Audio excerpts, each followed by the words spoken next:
Okay. It's okay. It's not going to go anywhere.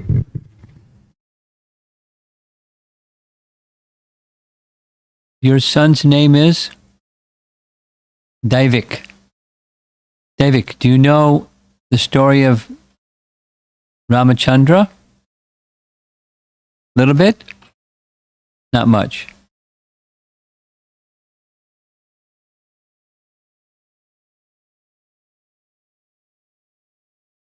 Because we're discussing the story of Ramayana, and as you see here, personalities from Ramayana, and this is Ravana's brother Vibhishan. Does that mean anything to you? Ravana's the bad guy, right? And he's got a good guy brother. Okay. Good guys and bad guys. Okay, so we'll begin. It's 6:30.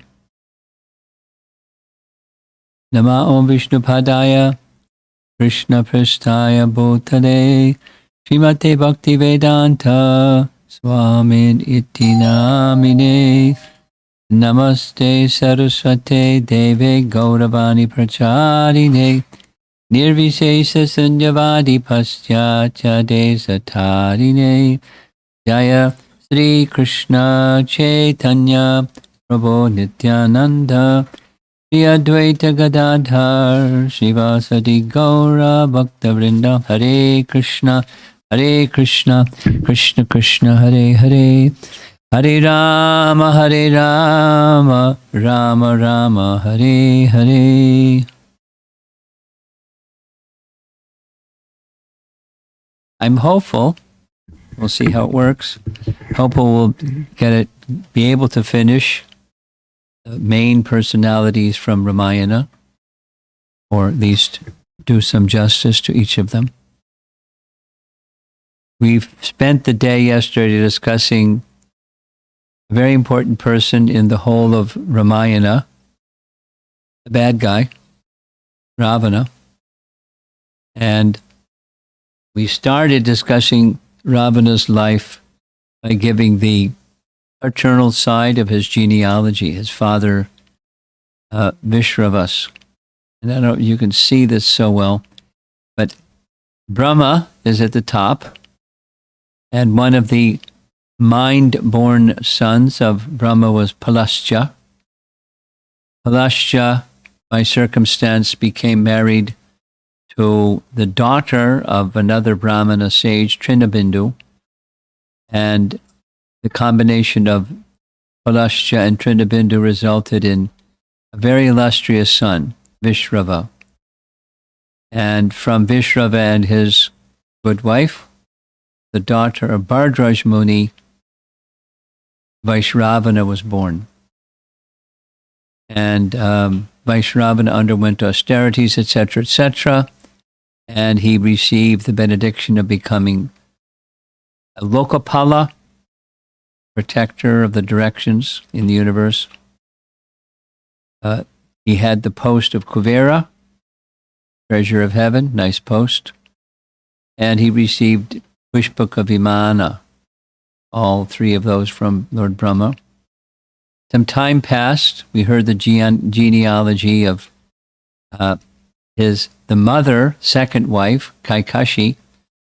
And rather than going through all of this, she was the daughter of a Rakshasa named Sumali. Sumali, Mali, and Ketumala were brothers. Sumali, he and his three brothers inhabited Lanka as a gift to them from Vishwakarma. They lost residence when they had a big battle with the demigods. Lord Vishnu defeated, along with the demigods, defeated the demons. And two of his brothers went to the lower planetary regions. Somali stayed on Earth.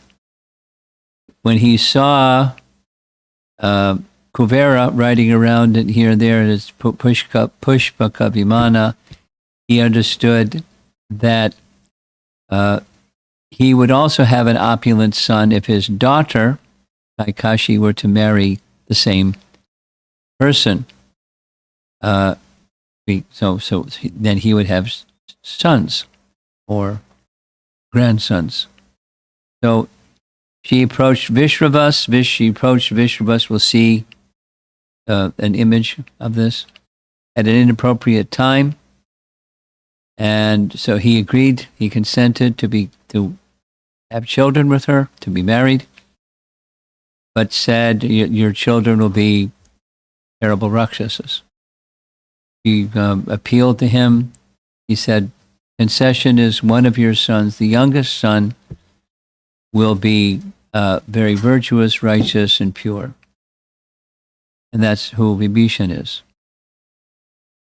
So our topic is the virtuous, righteous, pure Vibhishan, and how his life weaves into the story of Ramayana.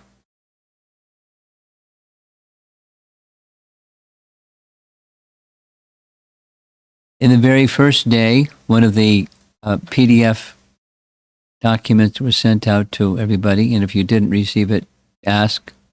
I guess Nehavali will help you get a copy if you didn't get.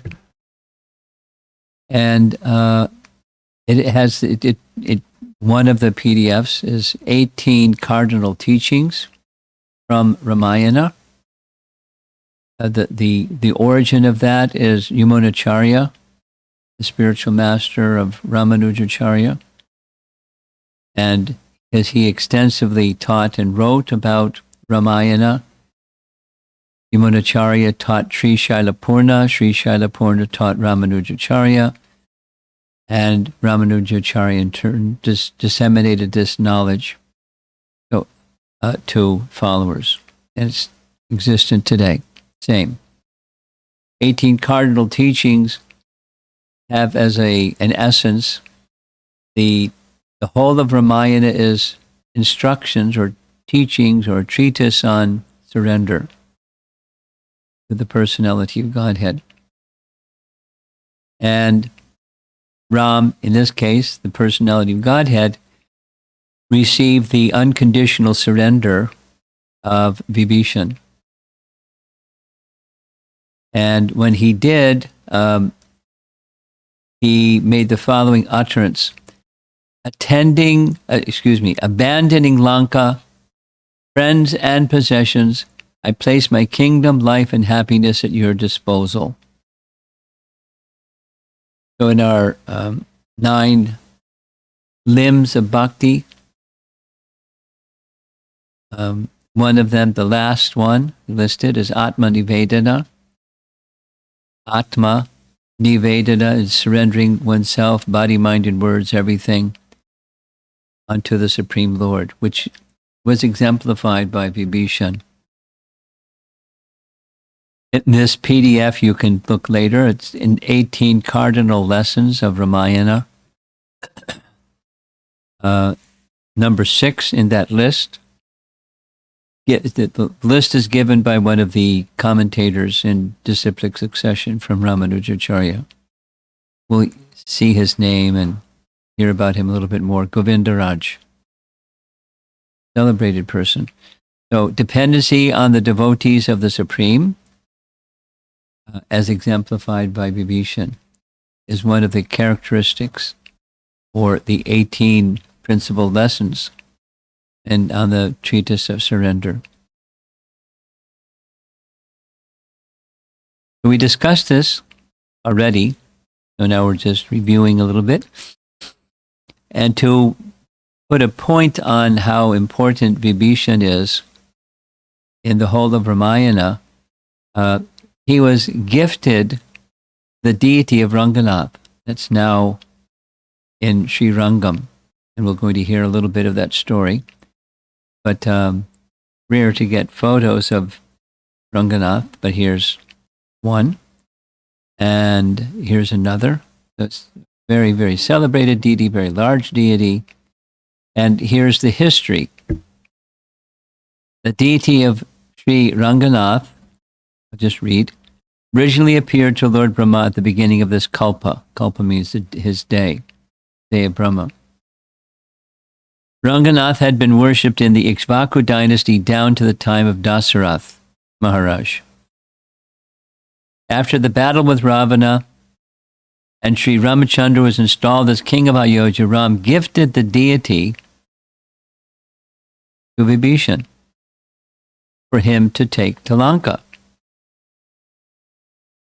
Along the way, the deity decided to remain in Srirangam on the banks of the Kaveri River, but promised to be positioned such that his glance would always be southward toward Lanka, assuring Vibhishan of his protection and mercy. That's pretty nice. Vibhishan is a very special person. Now, those who are somewhat familiar, I mean, of course, some persons here in the room are very familiar, but some of you may be somewhat familiar with the Divya Desham understanding within the Sri Vaishnavas. It's 108 principal temples or places of worship, and number one on that list is Sri Ranganath. So these are temples of Vishnu where the disciplic line in the Ramanuja Sampradaya particularly value. So it's the deity is a gift to Vibhishan, but he stayed not in Lanka. Along with these 108 principal temples of Vishnu, there are celebrated prayers called the Divya Prabandam, and they're prayers gathered from the 12 alvars. And some of the 12 alvars have prayers specifically related to Vibhishan. Here is one. After removing the hurdles for Vibhishan, Sri Ranganath gave the kingdom to him. And lying at Sri Rangam, he is looking at the way in which Vibhishan is ably ruling Lanka. This is similar to how a mother who is nursing her infant looks at the infant's cheerful face. Now, normally, from Vastu rules, deities are not facing south. But in Sri Rangam, Ranganath is looking towards Vibhishan. King Kulashekar writes, lying down looking at the southern direction with affection, Sri Ranganath looks at the southern direction, which is the dwelling place of Vibhishan. And here's another. These are from these celebrated prayers. Turamangai Alvar. Sri Ranganath has special affection toward Vibhishan, who is blessed by realized wisdom. When Sugriva threatened to walk out with his army of monkeys should Ram accept Vibhishan, Sri Ram said, even if I have to forgo you and your army, I will not let down Vibhishan. This is similar to a cow. In order to protect its calf that it gave birth to that day, pushes aside the calf which is older, with its horns and hooves. When that Sugriva did something which could have resulted in harm to him, Sri Ram said, "Oh, Sugriva, with long arms, if something shameful had befallen you, what benefit would I get through Sita, or Bharat, or Lakshman, or Shatrughna? Oh, warrior who kills enemies, what benefit would I get out of my own body?" Such was Ram's affection towards Sugriva. But his affection for Vibhishan was greater. than that which he had towards Sugriva, and hence he is lying in Srirangam, looking in the direction of Vibhishan. So that should tell us the person we're hearing about this evening is an important person to the deity and to Lord Ramachandra and to us, because of his unalloyed, unrestrained submission and surrender to Ram, which is a little compromised because of the family he grew up in. We saw this picture before, yesterday. At the top there's Vishwava, or Vishwavas, who became the father of these children, and Kaikashi, who came to him when you see right in front of him, he's performing a yagya. So there's a fire yagya. She came at the wrong time, and he accepted her appeal. There's the fire yagya. That's his ashram. But he said, you came at an inauspicious time, and so unfortunately you have children that will be cruel and horrific. And she appealed to him, please, please. So he said, all right, the concession is you'll have one son who from his birth will be exceptionally virtuous. So the painting at the bottom, there's Ravana, there's Kumbhakarna, there's Shuparnika, and here's little baby Vaishravana. Vibhishan, excuse me, Vibhishan.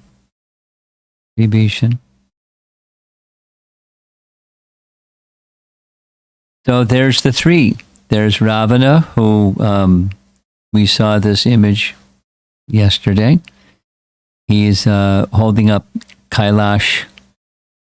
Lord Shiva is pressing his toe on Kailash and squishing Ravana, etc. His brother Kumbhakarna, he's being woken up here by many. Elephants climbing on him, camels climbing on him, horses climbing on him, banging gigantic drums, blaring gigantic horns, poking him, whacking him. He is a deep sleeper. And the other third brother is Vibhishan.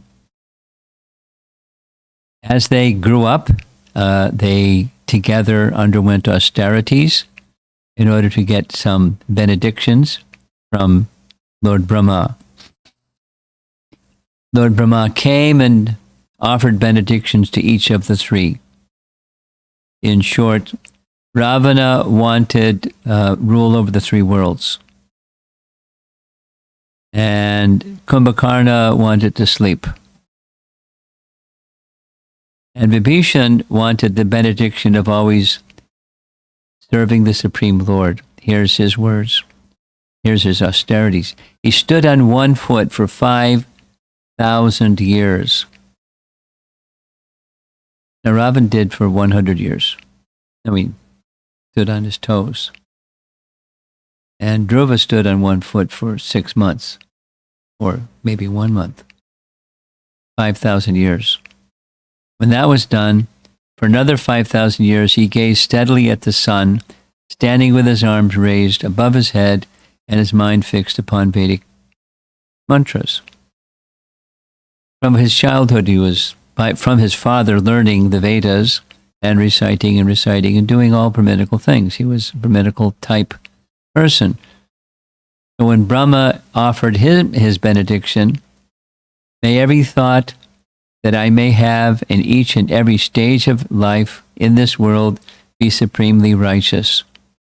And may I always uphold the righteous conduct appropriate to every stage. So be it, said Brahma. And Ravana and Kumbhakarna said, what? What kind of Rakshasa are you? This is going to be a big problem. As he matured, there were 4 ministers that assisted him constantly. Here's their names: Anila, Hara, and Sampati. When it was time for marriage, the elder brother Ravana had already received his wife. We heard Mayadanava gave his daughter Mandodari in marriage, along with his spear or javelin that he achieved by many years of difficult austerities. And it was a gift, a wedding gift, a spear. And that was used to pierce the body of Lakshman later during the battle. Vibhishan was married to Sarama, suitable wife. She was very elevated, the daughter of Shailusha. Shailusha was a king of the Gandharvas. And it's right in Valmiki Ramayana that explains how she got the name Sarama. Sara means flood. So she was born on the shore of a lake, Lake Manasa. And during one rainy season, her mother was worried that her little child might get covered by a flood. So she repeated 3 times, Sara, Ma, Sara, Ma, Sara, Ma. So that became her name. Ma means not, and Sara means flood. Let it not flood. So Sarama plays a role in Ramayana. We'll hear a little bit this evening and hear a little bit later on also when we cover personalities in Ramayana, those that are the ladies that are involved in Lanka. Now, he was in a compromised situation, to say the least. He is this elevated, spirited person in the company of really bad people. And, it's not easy to remain good when you're in the company of bad people. But he did. When Ravana went on his crusade of conquering everybody, the demigods and this and that and the other, it said, one of the concluding passages of that whole section of Uttarakhanda, when his Pushpaka Vimana, he came back finally to Lanka, having conquered here and there, and Pushpaka Vimana was filled with unmarried ladies. And the arrangement was, when Ravana saw some lady that he liked her looks, he killed all of her relatives and told her, get on my Vimana, let's go. And so they collectively, there were hundreds of them, uttered a curse. You should be destroyed by a woman. So that was one of the curses that resulted in Ravana's destruction. But when he came back to Lanka, Vibhishan was there. And this is straight from Valmiki Ramayana. When Vibhishan learned that Ravana had killed so many girls, he kidnapped so many girls, he approached his brother and said, this act of yours is very sinful and unbecoming of our good family. Already, as a reaction to your wickedness, our own aunt, Kombasani, has been kidnapped by the Rakshasa Madhu. Now, we discussed this. Kombasani was a relative, and she was kidnapped by Rakshasa Madhu. We find later the Rakshasa Madhu had as his headquarters Madhupuri, which later became known as Mathura. And Shatrughna he volunteered to go and deal with this wicked Rakshasa Madhu. Yes?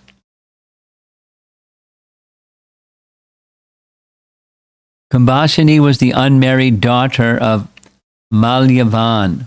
Malyavan, if you remember, was one of three brothers, Sumali, Mali, and Malyavan.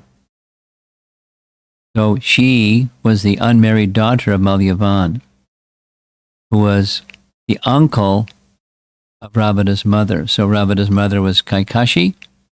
Kaikashi had a father, Sumali, and Malyavan was his brother. So while Ravana is off doing his dirty business, reactions were already coming, and he's scolding him for his nefarious deeds. Of course, Ravana didn't pay heed. There's one version of Ramayana, only one, that indicates that Hanuman met Vibhishan before he started burning Lanka. It came after his exchange with Sita. He went in a disguise as a Brahmana, as we see here, and it was before he went around destroying the gardens and defeating soldiers and burning Lanka and all that. So that's just a little detail about Vibhishan from one of the many versions of Ramayana, not Valmiki Ramayana.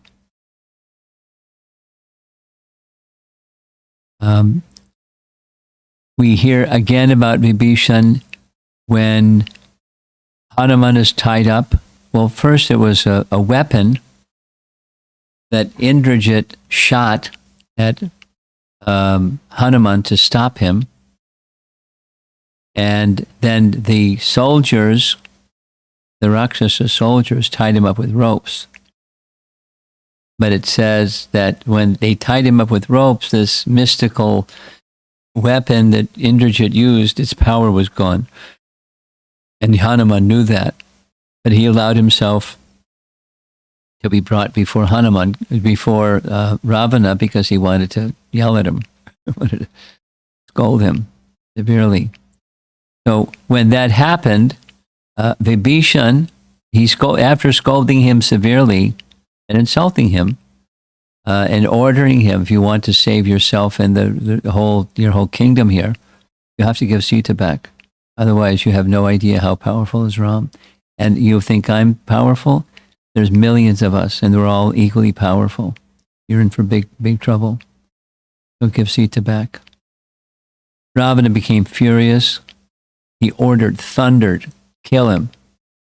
And of course, Vibhishan spoke very pleasantly, reminding the Rakshasas and reminding Ravana that it's not appropriate, according to codes of conduct of kings, to kill a messenger, even if the messenger has made some destruction. But what's appropriate in this circumstances, he can be punished in some appropriate way. So for some reason, Ravana yielded, because he normally didn't. And he accepted that they will punish him. And monkeys are very fond of their tail.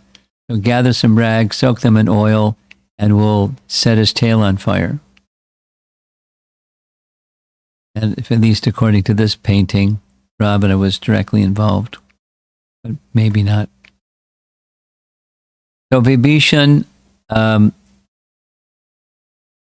after Hanuman does what Hanuman does with the fire on his tail, and zooms back to inform Ram what's happening with Sita, because that was his instruction, find her and inform me where she is.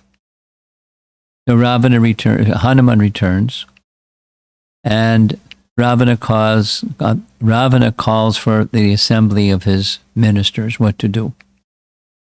The place is burned, the place is wrecked. We thought we're invulnerable. We thought we're like New York before 9/11. Nobody can touch us. We're New Yorkers. We're here in Lanka, so far away from everything. We're so fortified and so powerful and this and that. Look at this.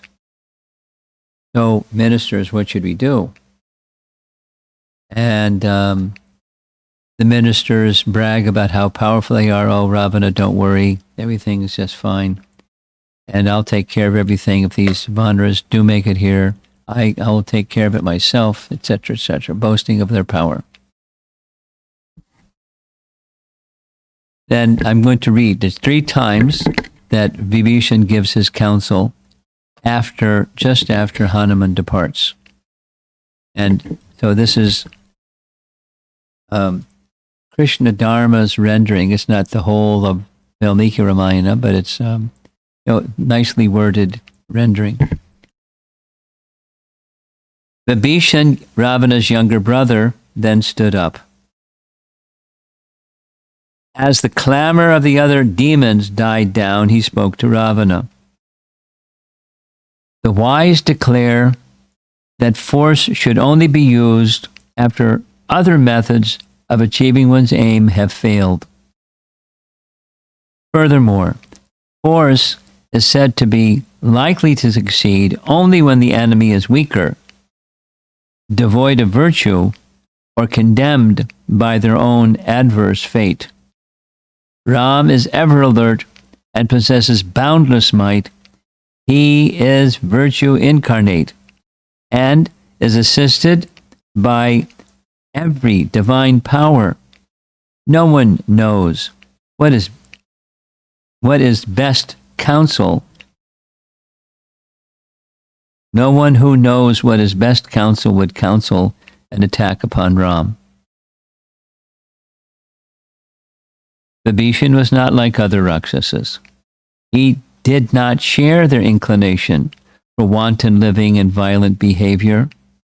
Although he was Ravana's blood brother, Vibhishan was given to meditate and practice of virtue. He also realized Ram's divine nature. He spoke gravely, intent on his brother's welfare.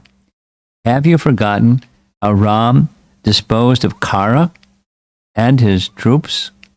Think carefully about Hanuman's feat in leaping across the ocean and wrecking Lanka.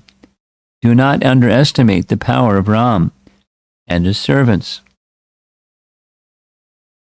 Vibhishan advised Ravana to give Sita back to Ram. If he did not do so, then before long he would witness the total destruction of Lanka. All the heroic Rakshasas would perish like moths entering a fire. Ravana should pursue the path of righteousness. Not very likely. If he wanted to see his city and his followers survive. So it's something like Prahlad Maharaj speaking to Hiranyakashipu. The kind of voice that he's speaking. No, he's an older version. He's speaking according to scripture, what's to be done, what's not to be done, including the laws of warfare for Kshatriyas, when you fight, when you don't fight, and so forth. Ravana listened to his brother without comment. He did not like Vibhishan's advice, but it made him somewhat circumspect. The demon king then dismissed his assembly, saying he would decide the next day what should be done. So, the procedure: ask the ministers, consider carefully, and I'll report back the next day. So that went all right. And then the next morning, Vibhishan had privileges because he was Ravana's brother, went to his personal chambers before they went into the assembly hall again, and spoke the following words. Vibhishan entered Ravana's chambers and greeted his brother with gentle and soothing words. Ravana glanced over at an ornate golden seat, and Vibhishan sat down, looking intently upon his brother. Vibhishan had studied all the codes of religion. He knew what was right in every circumstance, and he now tendered beneficial advice to Ravana. Ever since Sita was abducted, there have been numerous bad omens in Lanka. The sacrificial fire emits sparks and is enveloped by smoke. The cow's milk has dried up. Horses neigh dolefully, even though well fed and tended. Crows swarm about, uttering harsh cries. Jackals howl ominously day and night. Vibhishan described many other types of evil portents, and again asked Ravana to return Sita to Ram. This action alone will save you, all the other Rakshasas, and this city from destruction, Vibhishan said. Even if you find me in some way self-motivated, you should not ignore my advice. For doing so will have terrible consequences. That doesn't explain why he might consider himself motivated.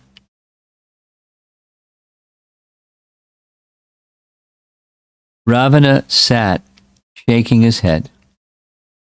He grunted contemptuously and replied to his brother, "How can Ram stand before me in battle? Under no circumstances shall I return Sita. Today, in council, I shall issue orders for battle." Vibhishan shook his head sorrowfully. It was hopeless. Ravana seemed bent upon his own destruction. So then they go back into the assembly hall, and he gives his announcement, and everyone's go, "Yay! Let's go for battle."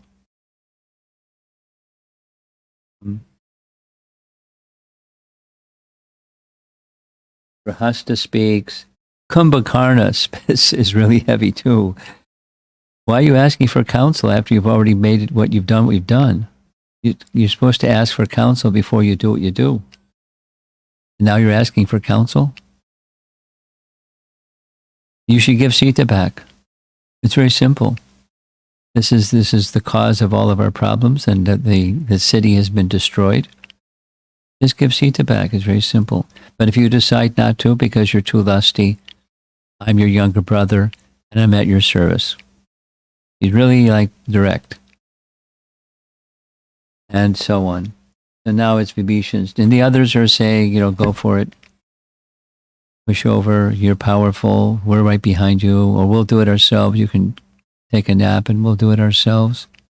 They're really chivalrous talk.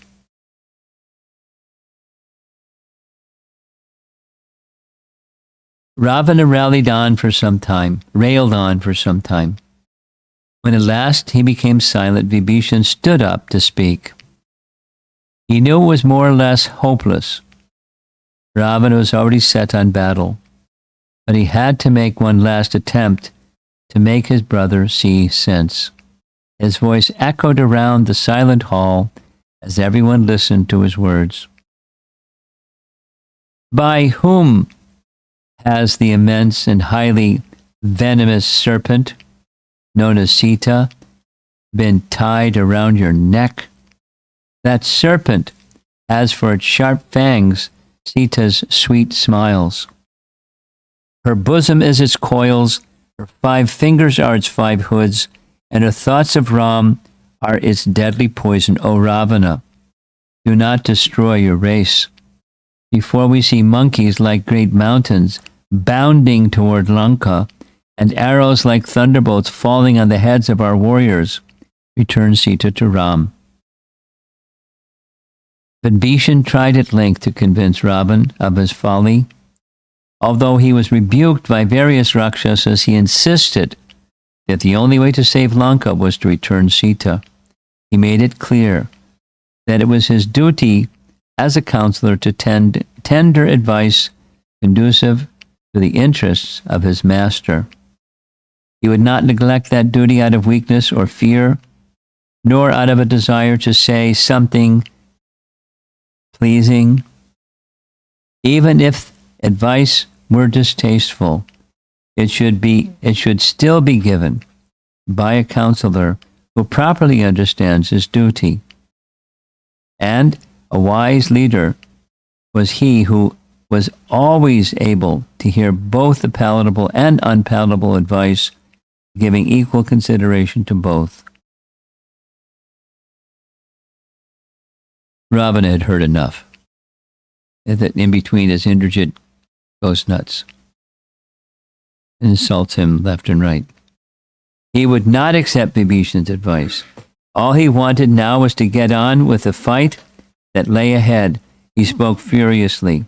It's better to live with an enraged serpent than a person who, although pretending to be a friend, is actually in league with the enemy. It is a fact that kinfolk usually despise their chief, even though he may be carrying out all his duties. The greatest danger lies in one's own relatives, O disgrace of our race, for they may turn on one at any time. Although a brother, you are unworthy of my affection. Indeed, one bestowing love upon the unworthy obtains only grief. And Ravana went on insulting Vibhishan this way, in that way, and the other way. Vibhishan realized that there was nothing he could do to help the proud demon king. This section reminds me in spirit of Vidura when he was insulted. And it wasn't like hurt because, oh, they spoke badly to me. He was there for service, purpose, and there was no more service. So he left. There was nothing he could do to help the proud demon king. Along with his 4 ministers, who were his close followers and friends, he rose up in the air. Stationed in space, with mace in hand, he spoke to Ravana. You, who have addressed me with harsh words, O king, are deluded. Say what you will, for your intelligence is lost. Those speaking pleasant words can easily be found, O Ravana, but one who speaks unpalatable truth is rare. One, fallen under death's sway, does not heed the words of wisdom offered by a well-wisher. I've tried my best, wishing to save you from certain destruction. Now, be happy in my absence. I can no longer tolerate your abusive speech, even though you are my elder. Farewell. I shall now depart. Vibhishan soared away from the assembly hall, accompanied by his 4 friends. Ravana made no attempt to stop him and was glad to see him go. Now there were none who would oppose his desires. He issued orders to prepare for battle. So he tried and tried again and tried again. There's one of the images of Vibhishan literally falling at Ravana's feet, appealing, and Ravana didn't want to hear it. In fact, he abused him, and one version says he kicked him in the chest. So with his 4 ministers, he left and went straight away to be with Ram. And this painting shows that he's speaking directly with Ram, but that's not exactly what happened. His 4 ministers behind him, he first spoke with Sugriva. This becomes important as we go along. This intermediary principle that's in the 18 principles of Ramayana is being observed here. And please request, I wish to take shelter of Ram. Ask Ram if he will accept my shelter, my submission to him. And Sugriva complies, and he with others go before Lord Ramachandra and offer their doubts. Sugriva was particularly vocal, speaking against, I don't trust him. In the upper right corner, there's the 4 ministers, along with Vibhishan. And Ram consults each one by one by one by one by one. And they all say something slightly different. Some say, don't let him in. Some say, let him in and watch him. Some say, give him some trial. Some say, give him some menial services and see how he does. Sugriva, I don't trust him. He's motivated. He thinks that Ravana is going to lose. And if Ravana loses, then he'll become the next king. So he wants to become the next king. So that's why he's coming to you, because he wants to be the king. And, he defected from his brother. What's to say he won't defect from us in a moment without cause? Some selfish reason comes along. I don't trust him. Finally, Hanuman not speaking up, he's called upon. And Hanuman, one by one, addresses the main opposition points. And says, finally, I can, supposing he is motivated, basically, so what? I mean, he wants to take shelter of Ram. He wants to become the king of Lanka, then become king of Lanka. And most importantly, I know Ram, and Ram has already accepted him. Because one who takes shelter of Ram, he'll never send them away. That's the nature of our Master and Lord. Hanuman's wisdom pervades.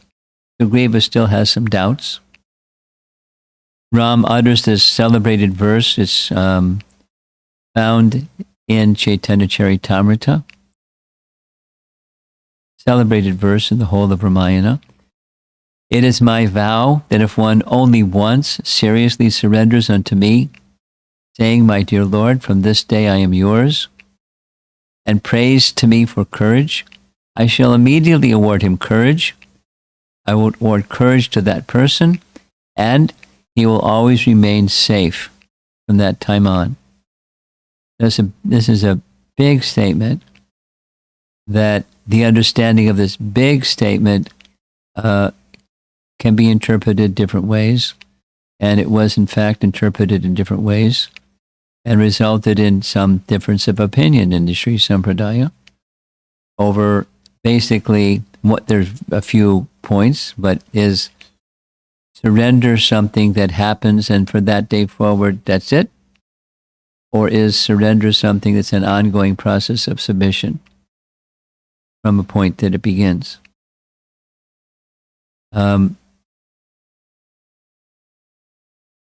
There's this phrase called Ram Charma Sloka.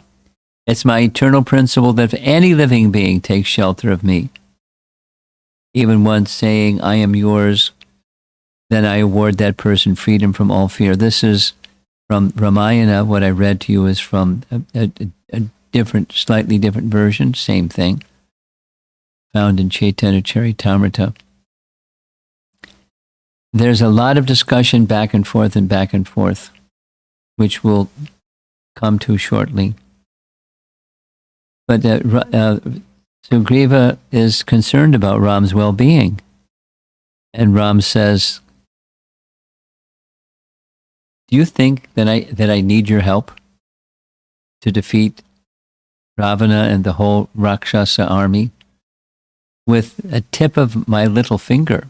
And I don't even need the other fingers, just the tip of my little finger. I could annihilate them at once. As Hanuman said to Ravan, you don't understand how powerful is Ram. He could annihilate the whole world and then create another world right after that. His powers are such. Don't mess with Ram. Give Sita back. So Ram speaks. Now, there's a very interesting feature in Ramayana that the commentators speak about, where Ram's mood moves back and forth between divinity and I'm the son of Dasarath.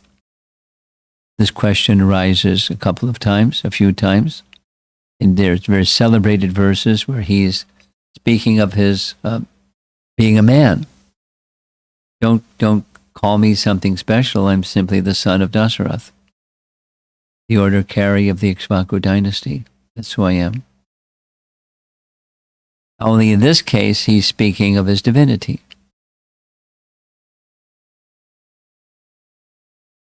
So, hearing the confirming words of Ram's power, Sugriva submits.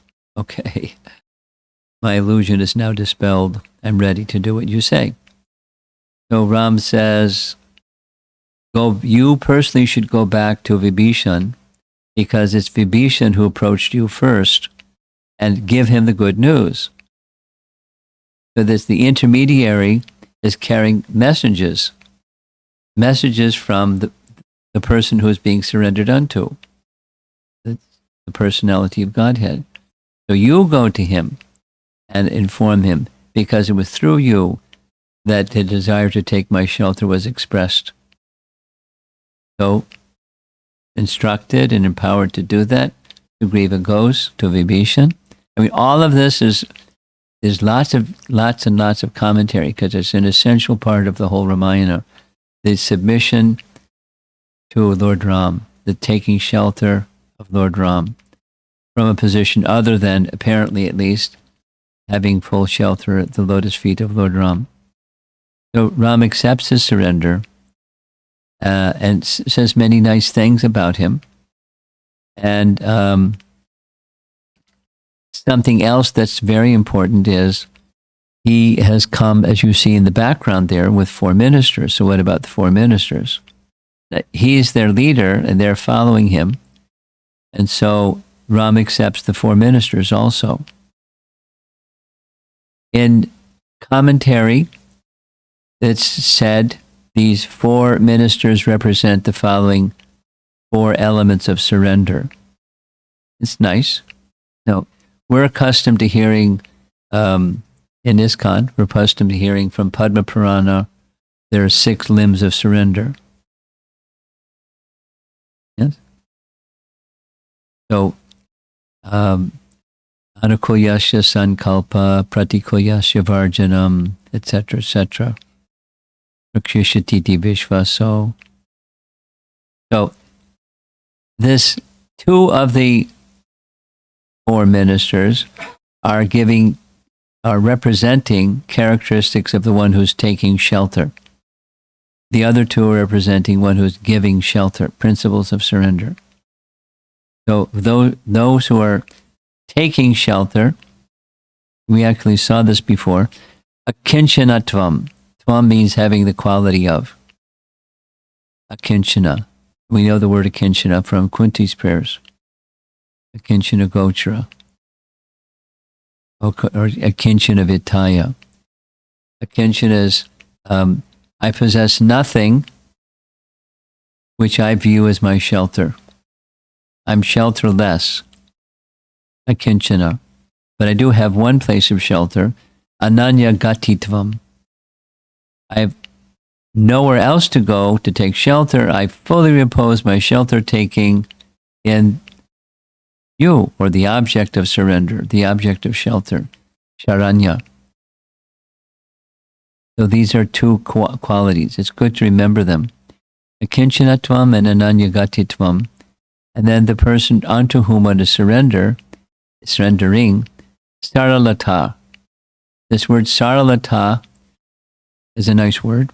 It's used by Bhakti Siddhanta describing it's the principal characteristic of a Brahmana. Saralata is simplicity or straightforward in dealings. Here, the way it's described, he gives shelter to anyone without any consideration of who they are. If they're in this Sharanagata position, he gives them shelter regardless of their background.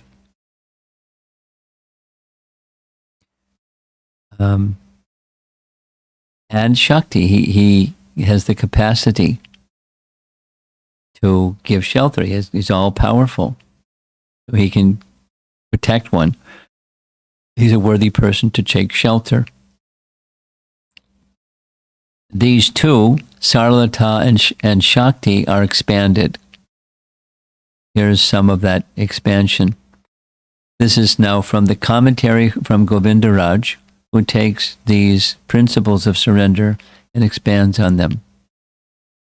Ram gives shelter to anyone without any consideration of who they are.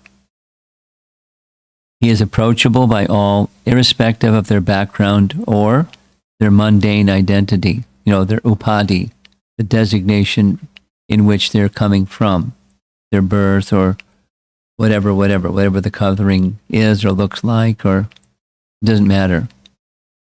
If they're surrendering to him, he'll accept them. When Vibhishan approached Ram, here's what Ram said from Valmiki Ramayana. The seeker for refuge need not feel friendly towards the protector, nor express friendship in word or conduct. He need not be endowed with all kinds of excellences that the doctrine of submission demands of the seeker. It is quite enough that the Sharanagata should join his palms in prayer as a gesture of surrender. Grace descends on him at once, and all sorrow falls away. Even if one does not join the palms in prayer, it is enough if one announces that one is helpless and needs help, or if one utters words that sound like prayer. Even if these three elements are absent, turning in the direction of the Savior is enough. Even if the suppliant is our direct foe, we will not harm him. He speaks that even if Ram came in this mood, he would accept him, even now, even after all of what he's done with Sita and everything. It is quite enough if the surrender of the self is made to me but once. Even then, it is not necessary to express it in word or by act. Submission with the mind will do. Let a man but think once, I am yours. Service to you is my sole reward. This prayer is enough. I shall then stand between him and any evil that threatens from any being. This is my pledge. Never, spelled wrong, never in any circumstances to be broken. This gift of fearlessness I also give to those who come with him, the one who seeks refuge in me. That's the 4 ministers. If Ravana himself were to come to me, and without restoring Sita and praise for my protection, I'm prepared to grant it to him. If this is not Vibhishan but Ravana in disguise, even then I would give him shelter. He's pretty emphatic.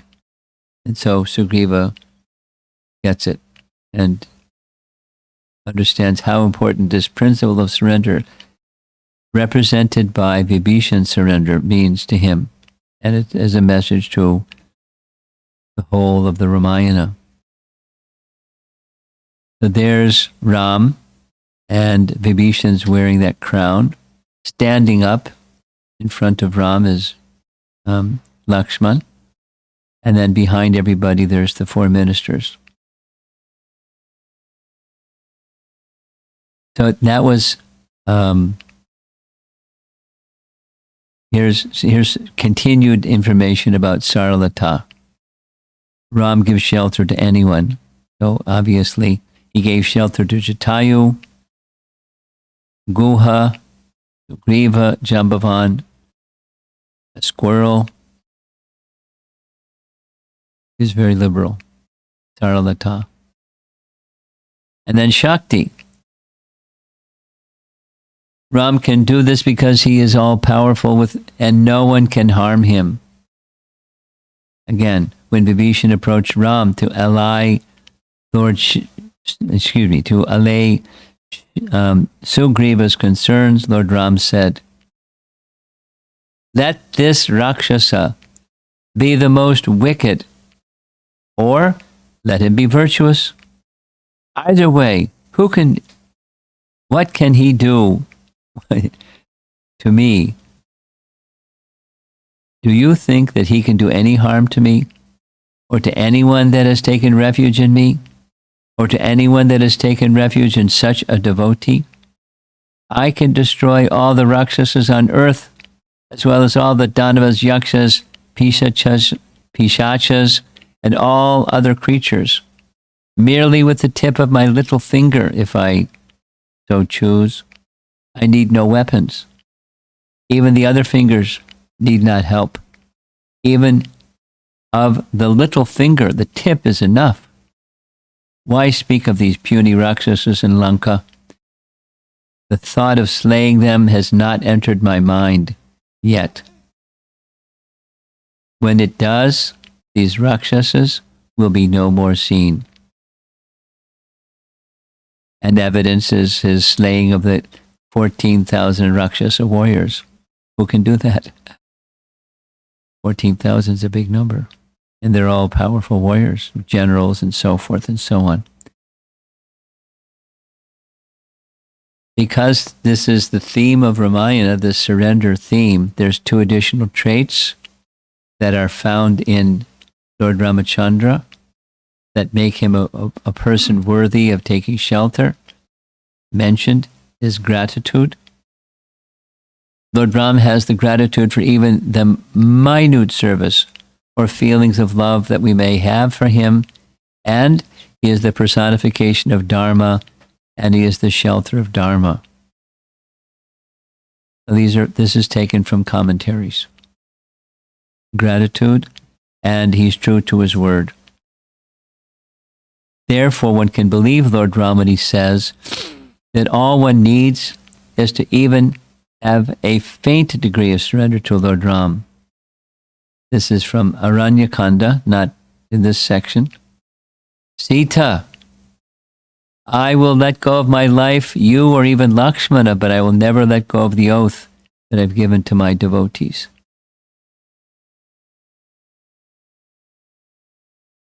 This has to do with Ram gave his commitment to Sutikshna that he would destroy the Rakshasas in the forest. And Sita had her concerns about that. And I've already given my word, so I can give up other things, but I can't give up my word. Now, I think we're going to have to make this into two parts. Now, 7:32. Here's some images. There's Vibhishan taking shelter of Ram's lotus feet, and the four Rakshasas standing behind him. And they're at the shore of the ocean. That's the ocean behind them. And on the other side, that's Lanka. And the Vanaras are witnessing all this. So while they're still in the mainland, there's the coronation ceremony. I mean, as if Ravana has already been killed. He orders Lakshmana to do the rituals. Lakshmana knows how to do the rituals, and there's the coronation ceremony. And we already heard Vibhishan's words of full surrender. For him, it's just a service to Lord Ramachandra. Because he was in the mood of servitude, he didn't have an interest in the material opulences of being a king and all of those things. It's just Ram ordered it, and he's accepting Ram's order. So conversation ensues. I don't know exactly when to end. Conversation for the evening. Conversation ensues. Ram wants to hear from Vibhishan. He's already heard from Hanuman, his, intelligence or his spy observations, but Vibhishan's been living in Lanka. So he wants to hear from him. Please describe to me the enemy and their strength and whatever. So he gives all of that. And then after hearing all of that, Ram's ready. He wants to cross to Lanka. And there's a little bit of an obstacle. There's 100 yojanas of space, of ocean in between, 800 miles of ocean. So what to do? Vibhishan makes a suggestion. Vibhishan's suggestion is one of your Ikshvaku dynasty ancestors did some very nice service for the ocean personified, Varuna. When Sagra was searching from the missing sacrificial horse, the sons of Sagra were digging up the ocean and expanded it and expanded it and expanded it. And then later, Agastya became angry and he wanted to dry up the ocean, but your Sagra helped refill the ocean. And so the ocean personified is indebted. Not just he owes it to you, but he has this feelings of gratitude. There's this whole topic, the gratitude topic, big topic in Ramayana and in life.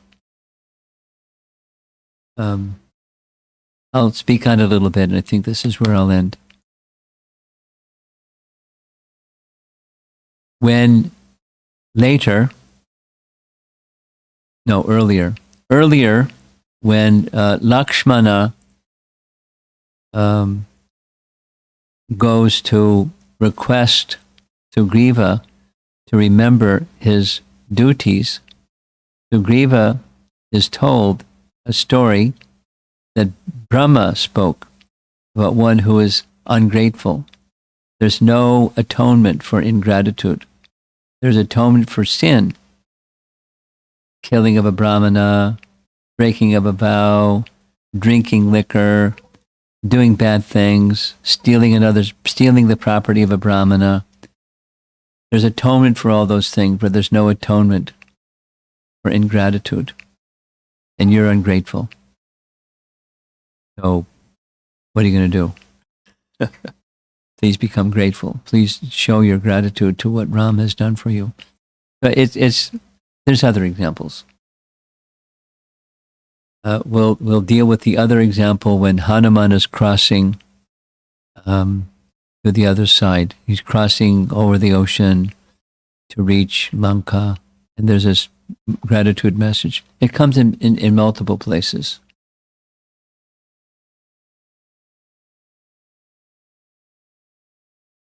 So it's the reason he's besides it's 800 miles of his territory. He has reason for, out of gratitude to one of your ancestors, to serve you, to seek his help. But he doesn't come right away.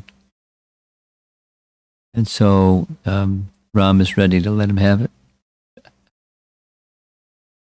One of the lessons, one of the many lessons in Ramayana, is Ram would sometimes show some transcendental anger. But the purpose of the transcendental anger wasn't he was miffed because he wanted something and it didn't go the way that he wanted. He would become angry if people would deviate from Dharma.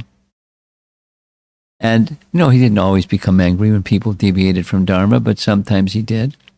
And as soon as that Dharma was corrected, Adharma was corrected to Dharma, it was very peaceful. It was like nothing happened. Very telling, very significant.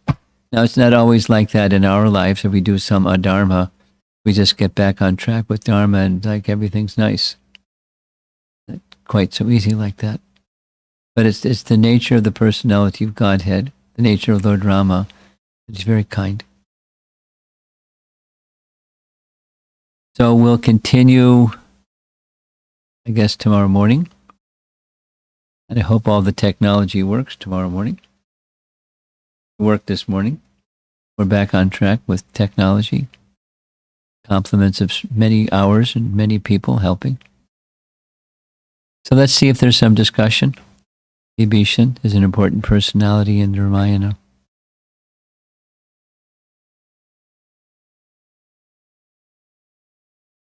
Yeah.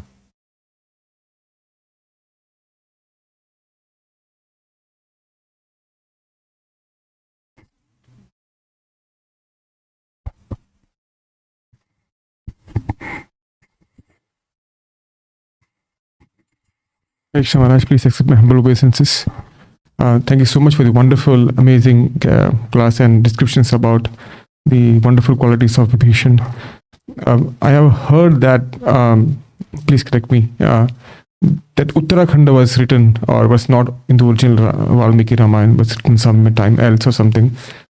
Is my understanding correct, or is it part of the original Ramayana, the Uttarakhanda?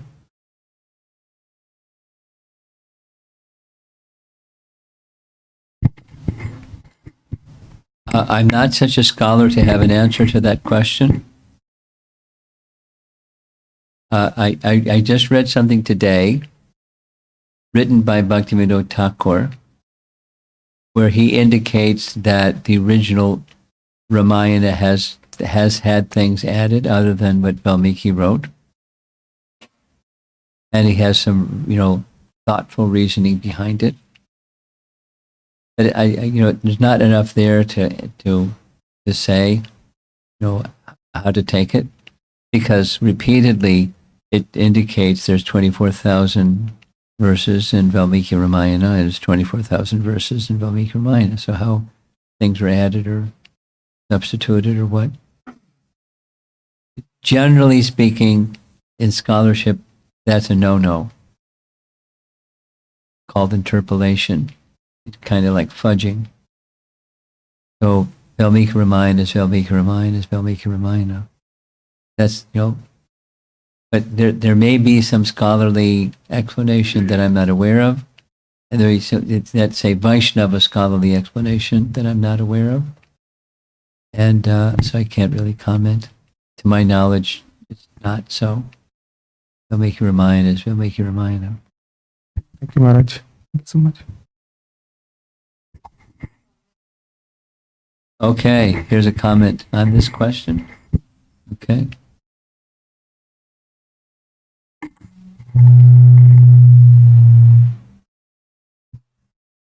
So, Nityanand Pran Prabhu is saying it's part of the original Ramayana. There is a verse in Balakhanda conveying so. Conveying what? That it is part of original Ramayana. What is? Without Uttarakhanda, verse count is not 24,000.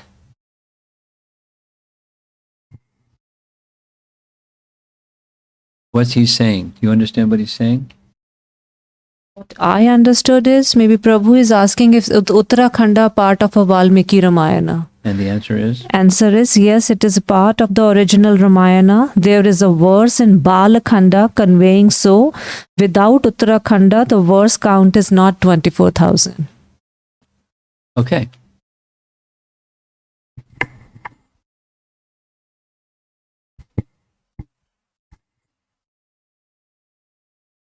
Anyone else?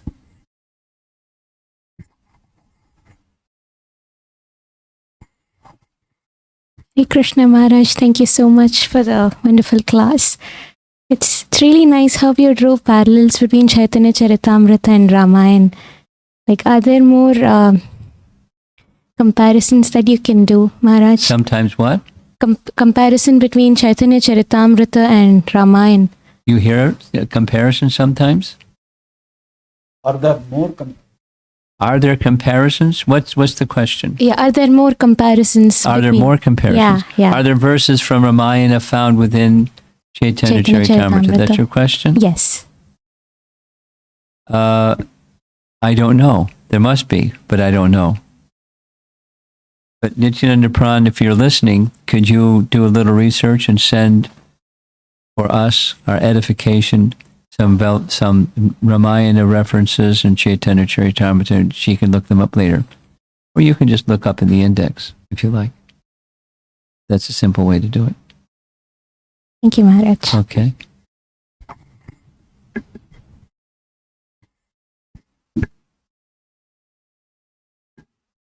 Okay.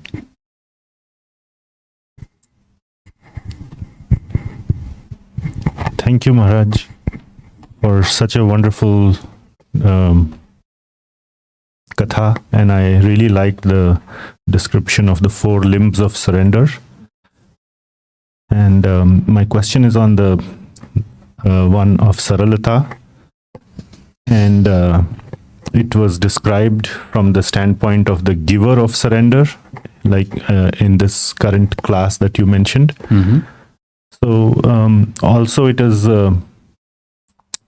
one of the qualities that is mentioned for 3 or 4 places in Bhagavad Gita as Arjavam. Simplicity is how Srila Prabhupada translates it as. And I found that very inspiring from Bhagavad Gita. In the purport, Srila Prabhupada says, simplicity is to reveal your mind or to reveal the truth even to an enemy. So my question is, Maharaj, so that was one, I found that very, very nice, Maharaj, how you described the simplicity. But is there any difference between, a subtle difference between the word Arjavam and Saralata, or are I'm they? sure there must be. I'm not a Sanskrit scholar. What I've heard from Sanskrit scholars is it's sometimes, it's often meanings are lost by translating Sanskrit into any other language, because there are subtle meanings within, because your question is a subtle question, there's subtle meanings within the Sanskrit, and it's hard to find an exact fit within, in English or German or Russian or Chinese or some other language translation. Sanskrit is Sanskrit. Their translation is less than Sanskrit. That's, in terms of what's the subtle difference between the two. But I'm not a Sanskrit scholar, so I can't, refine the understanding. I only know what our acharyas have written. I could ask a Sanskrit scholar, and my experience in asking Sanskrit scholars, you get different answers.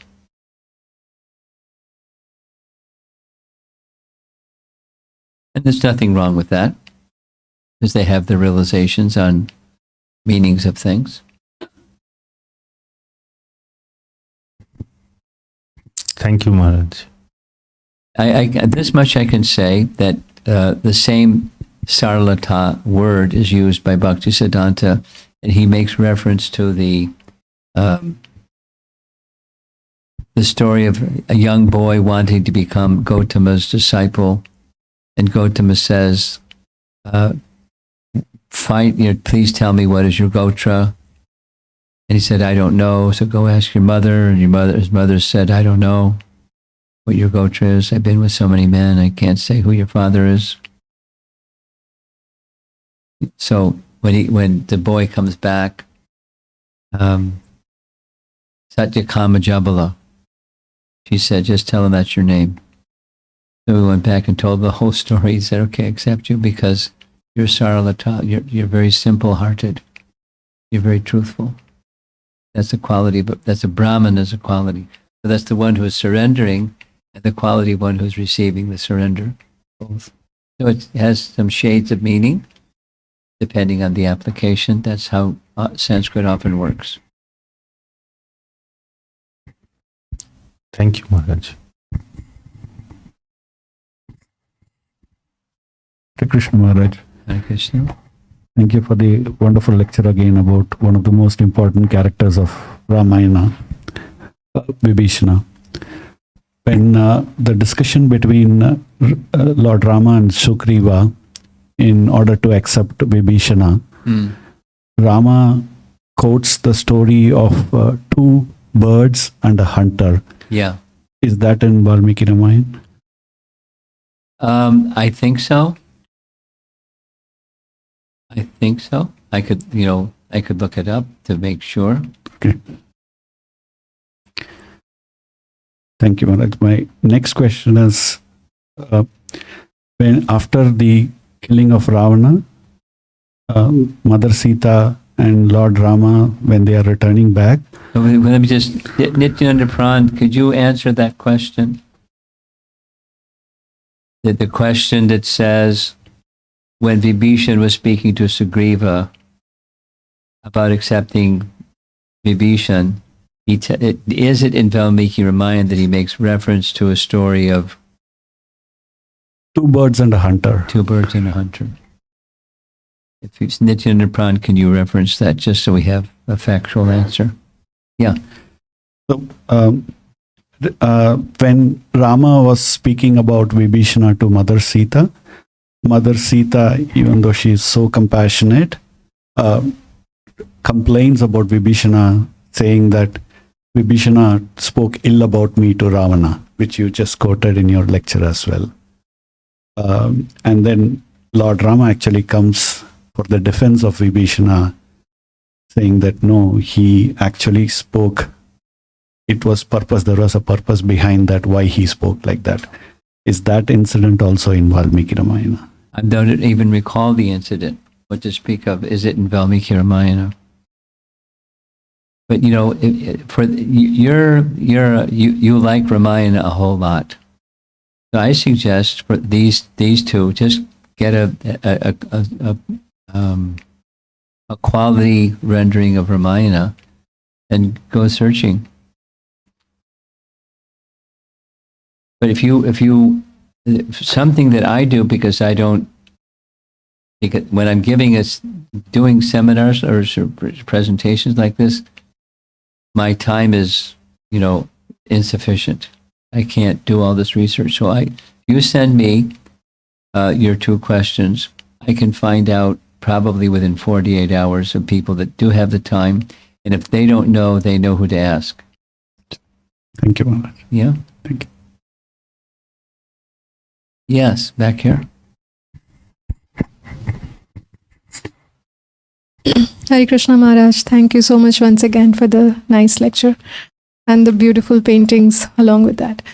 It's a very simple question about Vibhishan's wife and the 4 ministers who were with him. Were they also devotees like Vibhishan, or were they just... Well, my guess is she was, because she was in his association. And my guess is that the seed for his devotion came from his father, and he passed it on to his wife and to his ministers. They were at least virtuous people, but, devoted also. And then Sarama had the opportunity to associate with Sita. So guess what? She became very devoted to Sita. It was natural between her husband and her association with Sita. We're going to hear more about his wife and the role that she played. Thank you.